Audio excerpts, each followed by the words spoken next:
welcome back to BHookedCrochet.com. I'm your host Brittany, and in today's tutorial I'm going to demonstrate how to crochet the Broomstick Lace Scarf.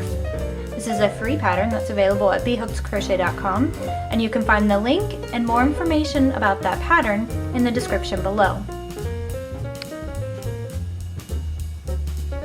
For this tutorial you're going to need one skein of Red Heart Boutique Unforgettable yarn, a size US 50 knitting needle, a size 5.5mm crochet hook, a darning needle, and a pair of scissors.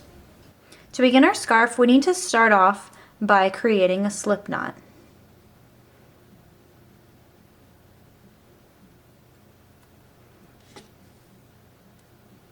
And if you're following along with the written pattern, at this point we need to chain 30. So this loop on our hook never counts as a chain. We'll start off by wrapping the yarn, pull through for 1 chain, wrap the yarn, pull through for 2 chains, and repeat that until you have a total of 30 chains.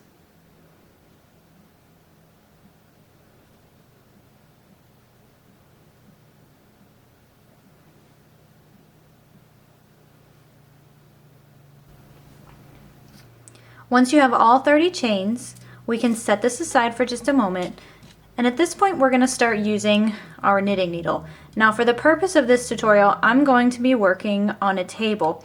However, I recommend the easiest way to start working in the broomstick lace is to place the knitting needle between your knees, and it's a lot easier to control that way. But for now I'm just going to lay it down, and what we want to do is pull up that loop that we were working on, and we're going to place it on our knitting needle. And then you just want to pull that tension so it's a little bit tight. We want it to be able to move up and down the knitting needle, but we don't want it to fall off. Now once you have that done, you're just going to insert your hook into the very next chain, wrap the yarn and pull through that chain, and then continue to pull that loop up, and then you're going to place that on your knitting needle and pull the slack. Now insert your hook into the next chain, yarn over, pull up a loop, and then place that loop on the knitting needle. And we just want to repeat this for every chain. And at the end, you'll want to count your loops just to make sure you have 30.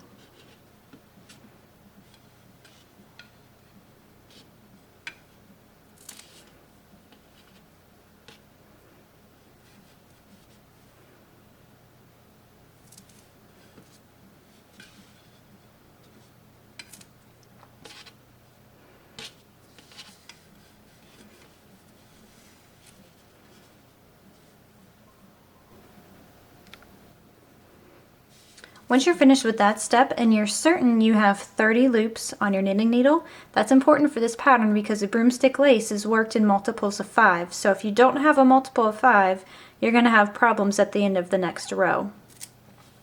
When you get to this point, this is my tail coming out here, and this strand right here is my working yarn. Now what I want to do is just grab that working yarn and pull it up to the back side. Now there are 2 different ways to work the loops off of your knitting needle. The first way I'm going to demonstrate is by keeping all of them on the knitting needle, and in the next row I'll show you the other method. And it's all personal preference. From here what you want to do is place your hook underneath 5 loops.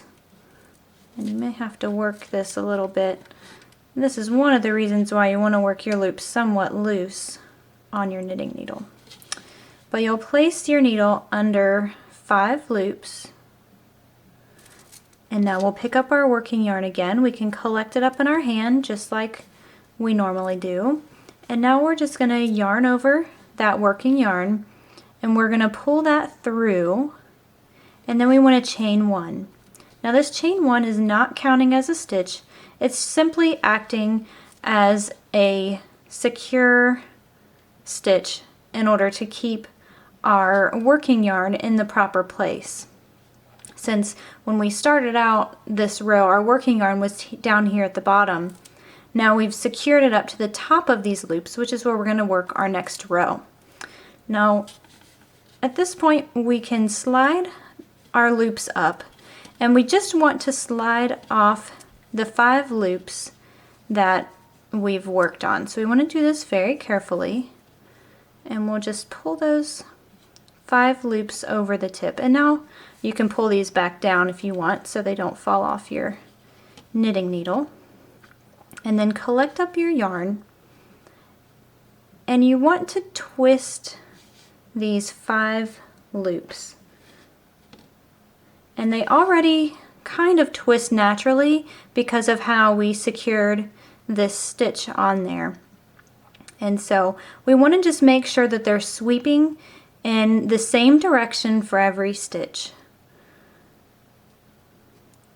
Now what I'm doing here is just collecting up my yarn. The objective here is to single crochet 5 times into the center of all of these loops. Now I like to stick my finger through just to hold it in place, and I'm just going to insert my hook and make my first single crochet. And now we'll do that again. This will be a total of 2.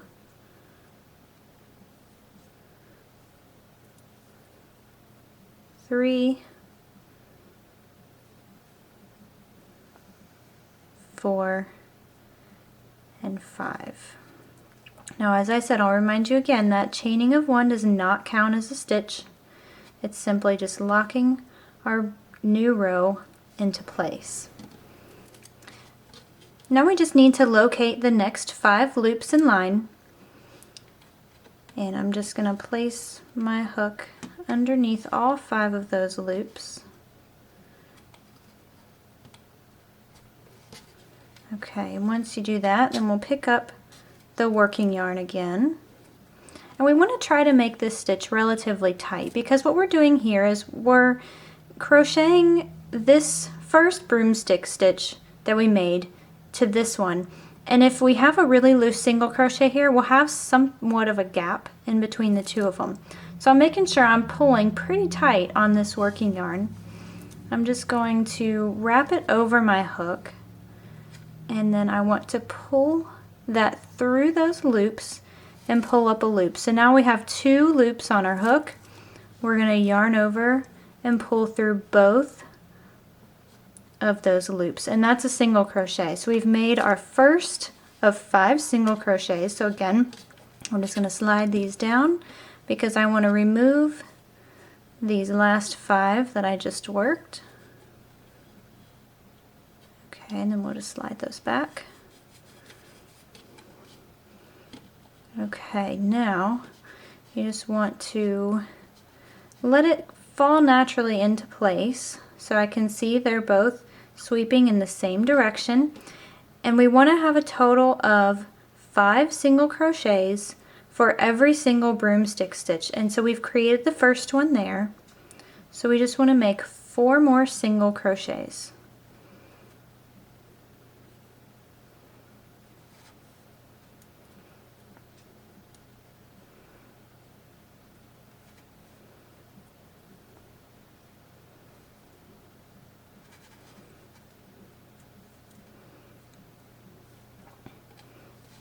Alright, now we've got that stitch completed, and we're going to locate our next 5 stitches. And this is our repeat. We're just going to do this all the way across the row.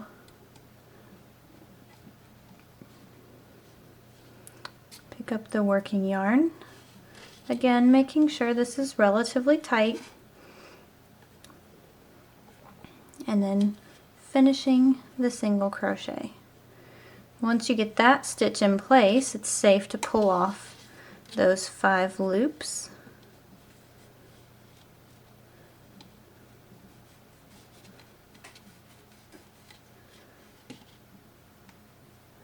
And single crochet 4 more times. Now you want to make sure you catch all of these loops. Make sure they're all in their place.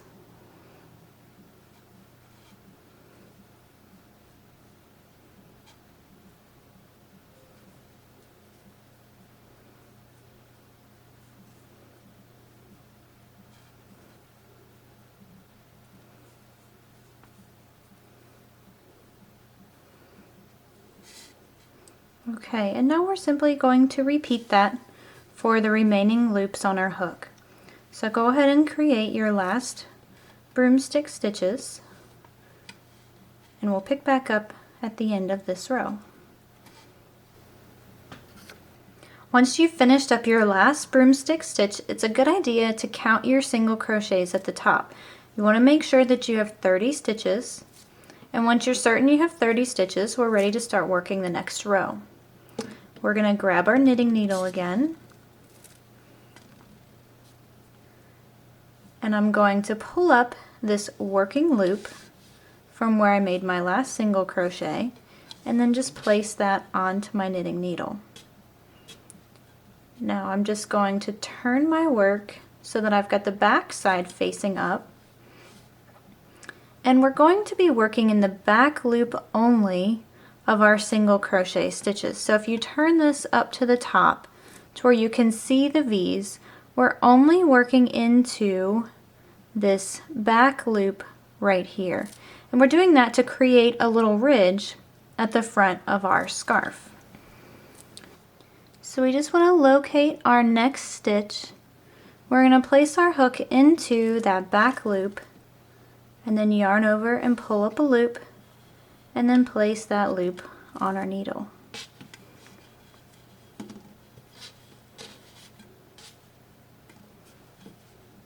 Now insert it into the next stitch, the back loop only, yarn over and pull up a loop, and place that loop on your hook.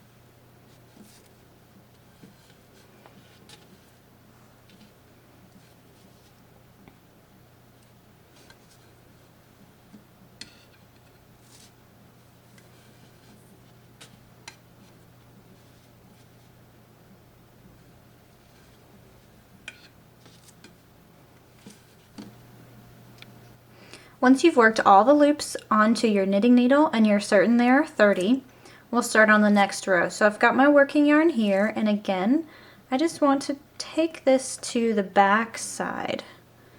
So there are a couple different ways to do that. You can go through the bottom like I just did, or you can go over the top. Doesn't really matter as long as your working yarn is coming from the back side. Now I mentioned before that for this row I'm going to show you a different way of working the loops off of your needle. This second method, it actually starts out the same. So you want to find the first 5 loops. I'm just going to drop that working yarn for now. Place my hook underneath these 5 loops, and again I'm going to yarn over and then pull that through, and then I'm going to chain 1 to lock the stitch in place, but that's not counting as a stitch. And then what I'm going to do differently here is I'm going to remove all of the loops from the knitting needle at once. Now if you choose to do this method, you want to be sure that you're careful about how tight you pull these, because the loops as they are when they come off the knitting needle, they are not secure. So they can move up or down, you know, they can become smaller or larger. So you want to make sure that you have a pretty stable workspace if you're going to use this method. Now this method I feel like is quicker than working off of the knitting needle, but it's not as neat in appearance. So you can choose whichever way you like. I'm just simply going to pull that chain 1 over to kind of open up my stitch a little bit, and I'm going to place 5 single crochets into that stitch. So this part is the same. We're working 5 single crochets just like normal.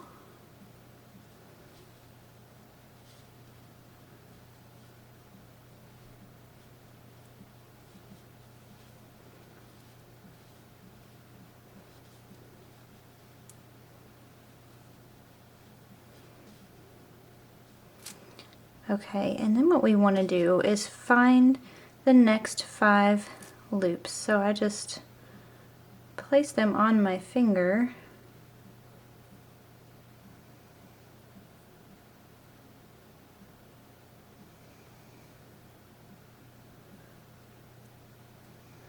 Okay, and once you've got your 5, you want to make sure you're turning it in the same direction because we want our stitches to match.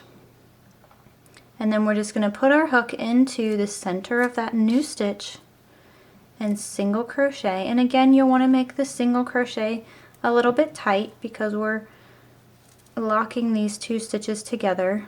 And again, I like to pull that stitch over to the side just to kind of open up the stitch a little bit. It helps with the shape a lot to do it that way. And again, we're going to put a total of 5 single crochets.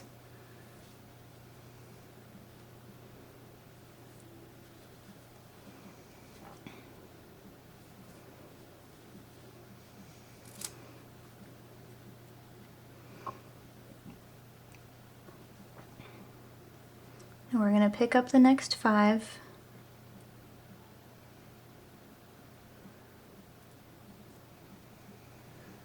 And we want to turn them in the same direction and single crochet.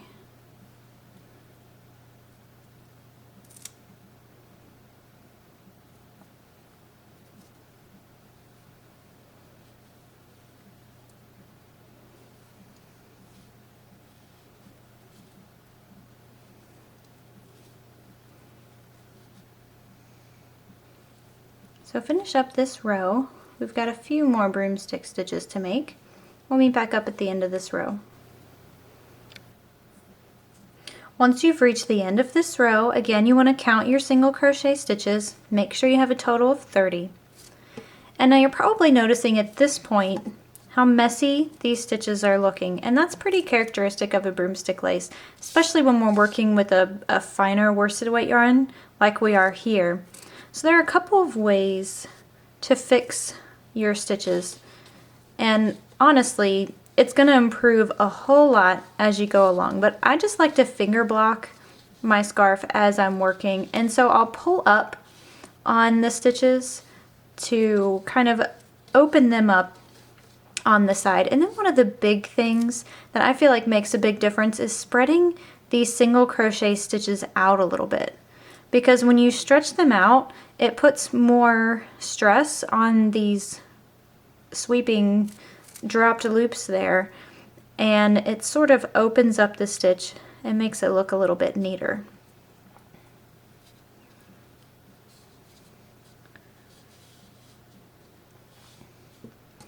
Now what we're going to do at this point is repeat the same row that we just did. We finished our single crochets, so we're now going to start working our loops onto our knitting needle. So again, I'm going to pull up this loop. I'm just going to place it directly on my needle, and then you'll want to flip your scarf so you've got the back side facing up.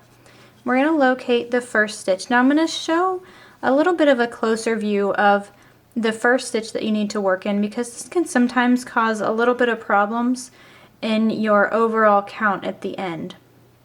It's very tempting for you to go into this back loop right here because this one feels like it's the first stitch, but really it's the stitch that we've already worked this loop on.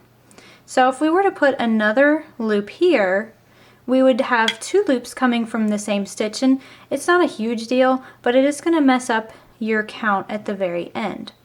So we're actually going to jump over to the next stitch, that next back loop, and yarn over and pull that loop up and onto our needle. And at this point everything else is exactly the same. You can choose whichever method to work the loops off that works for you. And again, as I said, there are so many different ways of holding this needle to make it go faster. Now working on the table as I'm doing here, for me doesn't quite work. As I said, I like to work off of with my knitting needle in between my knees, and that works best for me. Now I've heard people putting it under their arm, or they'll stick it between the couch cushions. You know, depending on where you're doing this, you'll find something that works. And after you've worked several rows, you'll start to get the hang of it and it'll go really fast. That's the cool thing about this pattern. It makes a great gift because it looks like it has taken you forever to crochet, but in all reality, since these rows are so tall, it actually only takes a few hours to complete a scarf. Now the pattern calls for 35 rows of broomstick stitch, and when I say 35 rows, I'm not counting actual rows because, you know, technically you can count where we're, like this step here where we're putting the loops, you could count that as a row, and then the single crochet row on top of that is a different one. We're not counting that way. We're counting this entire section as one row, and so it's written in the written pattern as the first pass and the second pass. So the first pass is the loops that we're working onto our knitting needle. The second pass is the single crochet off of the knitting needle. And so we're using that collectively to represent one row. So at this point, you should pause your video, work up your scarf until you have 35 rows of broomstick stitches, and when we meet back up, we'll talk about how to join the two ends in order to make this a circle scarf, or an infinity scarf if you will, and we will be all finished.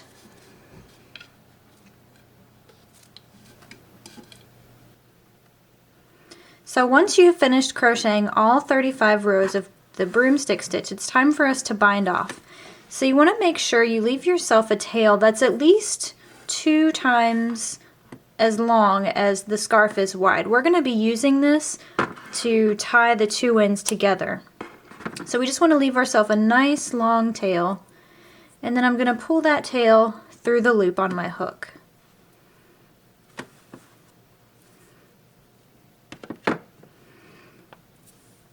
Once you've got that situated, you can thread your darning needle.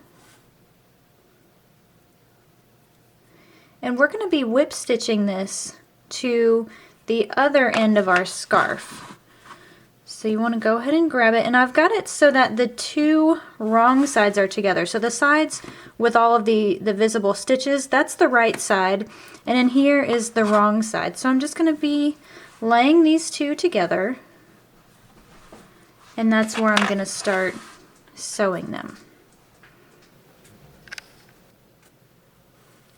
Once you've got that situated, I'm going to start by putting the tail, just working it underneath the next stitch, and then when you're looking at the other end of your work, it's going to look a little bit different because this is our original like cast on edge, and it doesn't have a very clean visible braid like our bind off edge did. So you just want to do the best you can and try to find every stitch.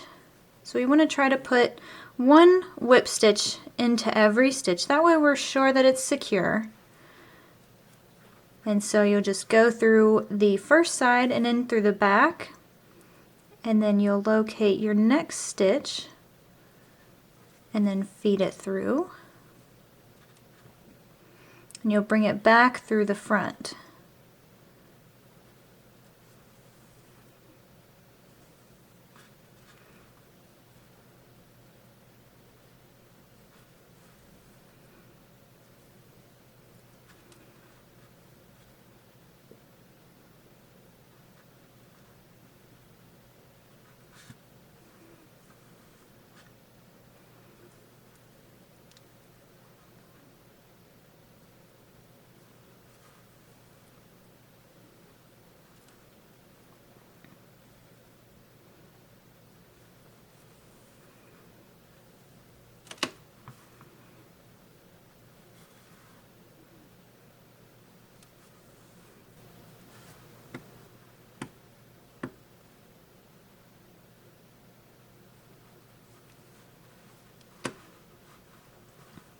Okay, once you've made it to the other side, you should end up with the tail portion from where we started. And I just like to tie these two tails together just for a little extra security.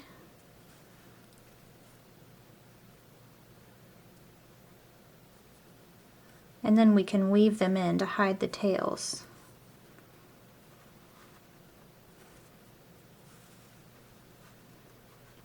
Okay, I'm going to trim these just a little bit shorter because I don't need them that long. And now to weave them in, I am going to flip this over onto the inside. And I'm actually just going to weave these two in together. So I'm going to thread both of these tails onto my darning needle.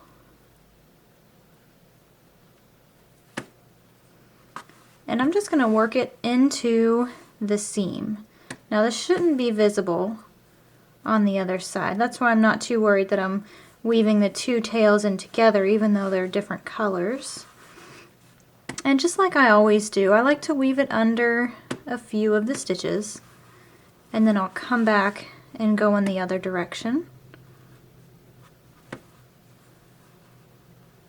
And then back again if I've got enough room.